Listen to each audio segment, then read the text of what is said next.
여기 동굴 깊숙한 곳에 발견의 유혹에 빠진 남자가 있다. 그는 커뮤니티에서 꿈의 통로라 불리는 아무도 도전하지 못한 미지의 통로에 들어왔고 지도도 없는 긴 동굴을 계속해서 나아가 결국 동굴에서 꼭 지켜야 하는 규칙을 어기면서까지 더 깊숙이 들어간다. 그리고 정신을 차렸을 때 규칙을 어긴 대가는 끔찍했다. 이번 영상은 서프샤크 VPN의 지원을 받아 제작되었습니다. 2024년 8월 4일 채널 호흡곤란은 다이빙 인투 디 언노운이라는 다큐멘터리를 소개한다. 그런데 문제가 발생한다. 이 다큐멘터리가 라이선스 문제로 현재 한국에서 시청할 수 없게 된 것이다. 이는 단지 위치가 다르다는 이유로 이들의 용기와 희생을 느낄 기회를 잃어버렸음을 의미했다. 이때 VPN이라는 한 가지 해결책을 발견한다. VPN은 인터넷 연결을 암호화하여 제3자로부터 온라인 개인정보를 보호하며 한국에서 차단된 웹사이트와 서비스에 액세스할 수 있게 해준다. 예를 들어 서프샤크 VPN을 켜고 미국으로 위치를 변경하면 다이빙 인투 디 언노운 같은 다큐멘터리를 아마존 프라임에서 바로 시청할 수 있게 되는 것이다. 이런 이야기를 만나는 건 단순히 콘텐츠를 소비하는 것을 넘어 다른 세상을 경험하는 일이다. 마치 다이버들이 새로운 깊이를 탐험하듯 서프샤크 VPN은 인터넷 세상의 장벽을 넘어 더 넓은 세상을 보여주는 창문인 것이다. 지금 영상 설명란과 고정 댓글의 링크 surfshark.com/호흡곤란에서 서프샤크에서만 가능한 최저가의 4개월 추가 무료 혜택을 받을 수 있다. 해당 서비스는 30일 이내에는 100% 환불이 보장된다. 아직 세상은 탐험할 가치가 있으며 서프샤크 VPN은 국가라는 경계를 넘어 세상을 향해 도전할 기회이다. 탐험가들이 미지의 공간을 탐험하는 이유가 무엇일까? 여기 한 남자가 그 이유를 알려준다. 그와 같은 동굴 탐험가들은 이전에 누구도 본 적 없는 새로운 통로와 동굴을 발견하는 것이 목표이며 일반인들은 겪을 수 없는 발견의 기회를 찾아서 모험을 나서는 것이다. 즉, 이러한 최초가 되고자 하는 열망이 그들이 기꺼이 위험을 감수하면서까지 극한의 환경으로 자신을 몰아넣을 수 있도록 하는 것이다. 이 남자의 이름은 마틴 파레이다. 당시 23살의 나이로 영국에서 가장 긴 동굴을 탐험하고 지도하면서 전 세계의 커뮤니티에서 잠재력 있는 탐험가로 주목받고 있었다. 1974년 그는 그의 26세 파트너 로저 살라리와 함께 영국 각 지역의 동굴 지도를 확장하기 위한 프로젝트를 계획하면서 영국 최고의 동굴 탐험 2인 팀이 결성된다. 이들이 이번에 탐험을 계획한 곳은 영국 웨일스 남쪽의 아겐나레드 동굴이다. 이곳은 당시 지도화된 곳만 32km 이상에 달하며 영국에서 가장 긴 동굴 중 하나였다. 이 동굴은 특정 열쇠로만 열 수 있는 금속문으로 잠겨 있으며 열쇠를 받기 위해서는 당국에서 엄격한 심사 과정을 거쳐야 할 정도로 위험하고 복잡한 동굴이었다. 동굴의 길이 및 복잡성과 더불어 많은 부분이 물에 잠겨 있는 이곳의 특징이 그 위험성을 극대화시켰다. 특히 선프라고 불리는 물에 잠수해야만 앞으로 나아갈 수 있는 곳이 있어서 다이빙 장비 없이 건식 동굴을 탐험하러 온 사람들이라도 불가피하게 잠수를 해야 하는 구간이 많았다. 이런 곳은 일반적으로 숨을 참고 헤엄쳐 나아갈 수도 있지만 길이가 길다면 전문적인 다이빙 장비가 필요했다. 로저와 마틴이 탐험 계획을 세울 당시 해당 동굴은 입구에서 직선거리로 650m, 이동거리로 1.3km 떨어진 세 번째 잠수 구간까지 발견된 상태였다. 하지만 너무 위험하다는 판단하에 탐험이 중단되었고 당시 커뮤니티에서는 이 다음 미지의 통로를 드림 패서지, 즉 꿈의 통로라고 불렀다. 이번 계획에서 로저와 마틴이 세 번째 잠수 구간을 다이빙 장비로 통과해서 꿈의 통로라 불리는 미지의 공간을 더 확인하고 지도하는 것이 이번 계획의 주 목적이었다. 그러나 탐험 준비가 한창 진행 중이던 5월, 로저는 무릎을 심각하게 다쳤고 마틴 혼자서 먼저 탐험을 진행해서 상황을 파악하고 나중에 함께 탐험하기로 한다. 동굴을 혼자서 탐험한다는 것은 매우 위험한 행위이며 마틴도 이러한 위험을 잘 알고 있었다. 하지만 세 번째 잠수 구간 건너편에 무엇이 있는지에 대한 호기심과 욕망은 그 두려움을 이겨내기에 충분했고 결국 다른 동료 없이 혼자서 그 이상을 나아가기로 결정한다. 이곳에 도달하는 것조차도 일반인은 불가능에 가까웠기 때문에 그의 도전은 대담하고 위험한 행위였다. 그렇게 5월 말 마틴은 동굴에 들어간다. 초반부터 나아가는 것이 쉽지 않았는데 잠수 구간이 아닌 건식 통로임에도 발목까지 물이 차올라 있거나 온통 진흙밭이었고 특히 볼더 초크라고 불리는 바위와 각종 잔해들이 엉켜있는 구간이 많아서 동작이 커진다면 바위가 움직여 통로가 막히거나 깔릴 수 있었다. 이때 마틴은 3개의 공기 탱크를 가져왔는데 통로가 비좁아 탱크와 각종 장비를 먼저 밀어넣고 그 자신은 온몸을 쥐어짜듯 비틀며 작은 구멍들을 통과해야 했다. 그렇게 1.2km, 4시간을 비집고 기어가 첫 번째 잠수 구간에 도착한다. 첫 번째와 두 번째 잠수 구간은 각각 50m, 25m로 길어 보이진 않지만 천장이 막혀있는 환경에서의 다이빙은 웬만큼 베테랑이 아니라면 길이에 상관없이 매우 위험했다. 하지만 마틴은 쉽게 두 구간을 통과해서 드디어 지도의 끝부분인 세 번째 잠수 구간에 도달한다. 이제부터 앞쪽은 그 누구도 탐험하지 못한 곳이었고 그는 미지의 세계로의 잠수를 시작한다. 통로가 남은 공기량으로 왕복할 수 있을 정도의 길이이길 바라면서 지그재그로 나아갔다. 그런데 생각보다 통로의 길이는 더 길었고 첫 번째 구간의 2배인 약 100m를 나아가서야 끝 지점에 도달한다. 물에서 나온 그는 장비를 내려놓은 후 길을 따라 나아갔고 500m를 더 걸었을 때부터 천장이 낮아지기 시작하더니 600m 지점에 또 다른 잠수 구간을 발견한다. 하지만 진흙으로 인해 물속이 전혀 보이지 않아 이전의 구간보다 훨씬 위험해 보였고 남은 공기량으로 보아 이전의 잠수 구간을 되돌아가기에도 빠듯해 보였다. 또한 그는 입구에서 1.6km 떨어진 곳에 있었고 다시 돌아서 입구에 도착하려면 6시간은 좋게 걸릴 예정이었다. 때문에 그는 더 많은 준비를 하고 다시 오기로 결정한다. 무사히 동굴을 나온 마틴은 로저에게 자신의 이야기를 들려주었고 이들은 네 번째 잠수 구간을 통과하는 것으로 목표를 바꾼다. 그리고 한 가지 규칙을 세운다. 어느 시점에서든 한 사람이라도 불편함을 느끼면 탐험을 곧바로 중단하자고 합의한 것이다. 그렇게 한 달이 지나고 로저의 부상이 회복된 6월 15일 마틴과 로저는 몇 주 전 마틴이 탐험했던 경로를 따라 탐험을 시작한다. 비좁고 습한 건식 통로를 4시간 동안 기어서 깊숙이 들어가 첫 번째와 두 번째 잠수 구간도 가이드라인을 설치하면서 순조롭게 통과했고 세 번째 잠수 구간 전 부분에 도달한다.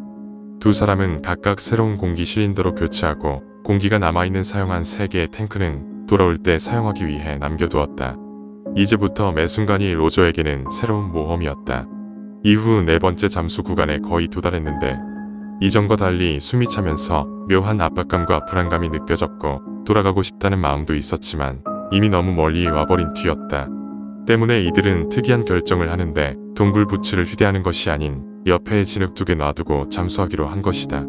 보통은 잠수 구간 뒤쪽 통로를 더 탐험하기 위해서 방수 가방에 넣고 잠수를 시작하는데 이들의 결정은 그 이상의 탐험을 포기하고 수중 구간에서 효율적으로 움직이기 위한 것이었다. 즉 이전의 열정적인 모습과 달리 탐험보다 안전에 더 초점을 맞춘 신중한 선택이었다.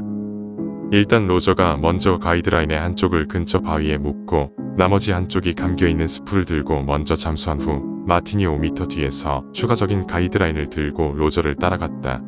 진흙으로 인해 자신의 손조차 보이지 않는 짧은 가시거리와 더불어 불규칙한 하강 경사로 인해 앞쪽의 시야를 확보하는 것이 매우 어려웠기 때문에 사실상 두 남자가 팀으로 움직이는 것이 아닌 각자의 촉각에 의지해서 독립적인 다이빙을 하고 있던 셈이었다. 그런데 로저가 물에 들어간 지 얼마 되지 않아 코 안쪽의 부비동에서 통증을 느끼기 시작했다.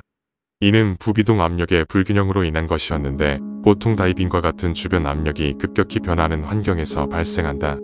로저가 물속에서 멈춰 있자 마틴은 그가 이전에도 줄곧 발생했던 부비동 문제를 겪고 있음을 알아챘고 되돌아가 계획을 점검하자고 신호를 보냈다. 하지만 로저는 자주 경험했던 일이고 탐험을 이어가고 싶은 마음이 더 컸기 때문에 마틴의 신호를 거부하고 앞으로 가자는 신호를 보낸다. 마틴은 로저를 따라서 매 순간이 새로운 통로를 따라 나아가는데 기대와 달리 막다른 곳처럼 보이는 곳에 도달한다. 그런데 윗부분에 매우 비좁아 보이는 통로가 있었고 비집고 들어가 통과한다. 그렇게 나온 곳은 천장에서 15m 깊이 정도 되어 보이는 꽤 넓은 곳이었다. 현재 잠수 시작 지점에서 약 100m를 이동했고 이곳에서 마틴은 자신의 압력 게이지를 확인한다. 그런데 공기가 3분의 2가 채 남지 않은 상태였다. 다이버들이 꼭 지켜야 하는 중요한 규칙이 있는데 공기의 3분의 1은 탐험에 사용하고 3분의 1은 돌아오는 데 사용하며 나머지 3분의 1은 비상 상황에 대비해 남겨둬야 한다는 규칙이다. 이 규칙에 따르면 그는 지금 돌아가야 했으며 사실상 규칙을 어기고 나아가고 있던 셈이었다. 로저가 어디에 있는지 알 수 없었지만 그는 마틴보다 공기통이 작았기 때문에 돌아가고 있어야만 했다. 그리고 마틴은 로저와 별개로 혼자서 더 나아가 보기로 결정한다. 얼마 되지 않아 자갈로 된 가파른 상승 구간이 나왔고 드디어 공기가 있는 에어 포켓이 얼마 남지 않았다고 믿었다. 그는 다이빙 컴퓨터가 수면 아래 1m를 표시할 때까지 빠르게 상승했다. 그렇게 끝까지 올라가 보니 통로는커녕 숨을 쉴 수 있는 작은 에어 포켓조차 없었다. 이제 그는 정말 돌아가야 했다. 그런데 통로가 오른쪽에 수평으로 더 이어져 있었고 그곳에 에어 포켓이 있을지도 모른다는 희망에 10m를 더 깊숙이 들어간다. 하지만 그곳조차도 막다른 길이었고 극심한 긴장과 스트레스 속에서 왔던 길을 되돌아간다. 그런데 급하게 되돌아가던 그는 예상치 못한 것을 목격한다. 그것은 천장 근처에 있던 로저였는데 마틴의 생각대로라면 그는 분명 시작 지점으로 돌아가 있어야 했다. 당황한 마틴은 로저에게 당장 동굴을 나가야 한다고 신호를 보내고 마틴을 선두로 190m나 되는 어떤 길을 되돌아간다. 하지만 시작 지점까지 3분의 1도 채 가지 못했을 때 마틴의 남은 공기마저 다 떨어져 버렸다. 침착하게 예비 탱크로 교체했지만 그마저도 남은 130m를 간신히 통과할 정도의 공기량이었다. 이제 남은 상승 구간을 급하게 올라가는데 이때 급격한 압력 변화로 압착증이 발생하며 귀 안쪽을 칼로 찌르는 듯한 통증이 느껴졌다. 이에 더해 익사의 불안감이 커지면서 심장이 터질 듯 뛰었다. 그렇게 매 순간 극심한 스트레스와 공포감 속에서 그는 간신히 물 위로 올라온다. 안도감을 느낄 새도 없이 곧 강렬한 두통이 찾아왔다. 이는 감압병의 가능성을 나타내는 증상이었고 그는 사태의 심각성을 깨달았다. 그를 더더욱 힘들게 했던 건 기다려도 로저가 보이지 않는다는 사실이었다. 20분, 30분을 기다려도 로저는 보이지 않았고 결국 마틴은 위험을 감수하고 로저를 찾기 위해 추가적인 다이빙을 시도한다. 이때 사용한 공기통은 그가 남은 잠수 구간을 빠져나가기 위한 것이었고 이는 매우 위험한 선택이었다. 로저를 찾다가 공기를 충분하게 남겨놓지 못하면 그 자신도 위험에 빠질 수 있었다. 물에 들어간 마틴은 로저의 가이드라인을 찾아 잡아당겨 보았고 줄이 로저와 연결되어 있지 않음을 알아챘다. 계속해서 당겨보자 끝 부분이 인위적으로 잘려 있었다. 정황상 탱크를 교체하는 과정에서 줄이 얽혀 잘라야 했던 것으로 보인다. 로저와 마틴은 똑같이 규칙을 위반하고 똑같은 경로로 탐험을 했지만 결국 단 한 번의 실수로 두 사람의 운명이 엇갈린 것이다. 이때 줄 길이는 160m였고 그들이 서로 마주친 지점 근처였다. 마틴은 더 이상의 탐색이 무의미함을 알았고 혼자서 동굴을 빠져나온다. 사고 이후 구조 작업이 즉시 시작되었지만 며칠간의 폭우로 작업이 중단되었고 그 후 몇 년간 수차례의 작업이 진행되었지만 결국 모든 시도가 실패로 끝났다. 7년이 지나 마틴은 친구를 구하기 위해 또다시 동굴로 향했으나 끝내 찾는데 실패했다. 또다시 시간이 흐른 1986년 한 탐험가 2인팀이 네 번째 잠수 구간의 또 다른 통로를 찾기 위해 탐험을 시도한다. 이들은 마틴의 최고 기록인 190m 지점을 넘어 220m 지점까지 진입했고 이곳에서 12년 전 실종된 로저 살라리의 시신을 발견한다. 하지만 동굴의 구조가 많은 장비를 지니고 접근하기가 사실상 불가능했기 때문에 로저의 시신 수습은 진행되지 못했다. 로저를 발견한 두 남자는 이후 다시 탐험을 진행했고 로저의 시신이 위치한 곳보다 50m를 더 들어간 곳인 270m 지점에서 마침내 마틴이 그토록 찾던 건식 통로를 발견한다. 그곳이 해당 동굴의 끝이었고 이로써 오랜 탐사의 여정은 막을 내린다. 이곳은 이후 어게인스트 올 오즈라는 이름이 붙여졌고 첫 번째 잠수 구간 입구에는 로저 살라리의 삶을 기리기 위한 명판이 세워졌다. 이후 마틴 파레는 다이빙 관련 서적 9개를 집필하고 수개의 동굴 다이빙 기록을 경신하며 최고의 다이버 반열에 오른다. 그리고 이 인터뷰에서 그는 자신과 같은 탐험가들이 동굴을 탐험하는 이유를 말한다. There is a certain wonder in caves that you just don't find on the surface. It's an incredible mix of the opportunities to see things that so few other people will ever see. It's the sporting challenge. Yes, there is a sporting challenge to it. And there is very much, from my perspective, an element of, wow, I could be the very first person to find a stretch of cave, which is every explorer's dream. And you can't do that anywhere on Earth now. You know, all the mountains have been climbed. Everest, you name it, K2, it doesn't matter what mountains you're talking about, they've all been climbed in summer and winter by paraplegics and yeah, whereas caving is an environment where it's still very, very much an unknown world.